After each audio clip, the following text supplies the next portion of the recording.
Chapitre 111 1771. À l'impératrice de Russie, Catherine II, élève d'Apollon, de Thémis et de Mars, qui sur ton trône auguste a placé les beaux-arts, qui pense en grand homme et qui permet qu'on pense. Toi qu'on voit triompher du tyran de Byzance et des sots préjugés, tyran plus odieux, prête à ma faible voix des sons mélodieux. À mon feu qui s'éteint rend sa clarté première.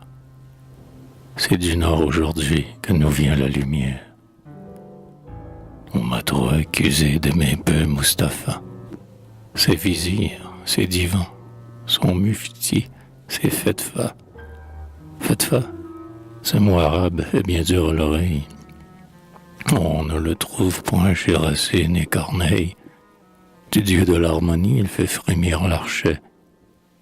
On l'exprime en français par lettres de cachet. Oui, je les hais, madame. Il faut que je l'avoue. Je ne veux point qu'un turc à son plaisir se joue des droits de la nature et des jours des humains. Qu'un bacha dans mon sang trempe à son gré ses mains. Que, prenant pour sa loi sa pure fantaisie, le vizir au bacha puisse arracher la vie, et qu'un heureux sultan, dans le sein du loisir, ait le droit de serrer le cou de son vizir. Ce code à mon esprit fenêtre des scrupules. Je ne saurais souffrir les affronts ridicules que d'un faquin châtré les grossières auteurs font subir gravement nos ambassadeurs. Tu venges l'univers en vengeant la Russie. Je suis homme, je pense, et je te remercie. Puissent les dieux surtout, si ces dieux éternels entrent dans les débats des malheureux mortels, puissent ces purs esprits émanés du grand être, ces moteurs des destins, ces confidents du maître, que jadis dans la Grèce imagina Platon, conduire tes guerriers au champ de Marathon, aux remparts de Platée, au mur de Salamine, que, sortant des débris qui couvrent sa ruine, Athènes ressuscite à ta puissante voix. Rends-lui son nom, ses dieux, ses talents et ses lois.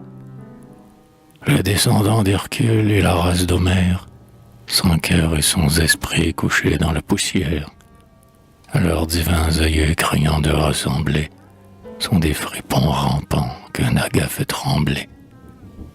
Ainsi, dans la cité d'Horace et de ses vols, on voit des récollets au mur du Capitole. Ainsi, cette Circé, qui savait dans son temps disposer de la lune et des 4 éléments, gourmandant la nature au gré de son caprice, changeait en chien barbet les compagnons d'Ulysse. Tu changeras les Grecs en guerriers généreux.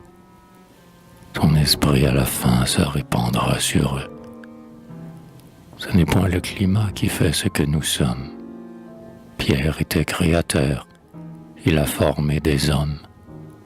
Tu formes des héros, ce sont les souverains qui font le caractère et les mœurs des humains. Un grand homme du temps a dit dans un beau livre, quand Auguste buvait, la Pologne était ivre. Ce grand homme a raison, les exemples d'un roi feraient oublier Dieu, la nature et la loi. Si le prince est un sot, le peuple est sans génie. Qu'un vieux sultan s'endorme avec ignominie dans les bras de l'orgueil et d'un repos fatal, ses bachas assoupis le serviront fort mal. Mais Catherine veille au milieu des conquêtes.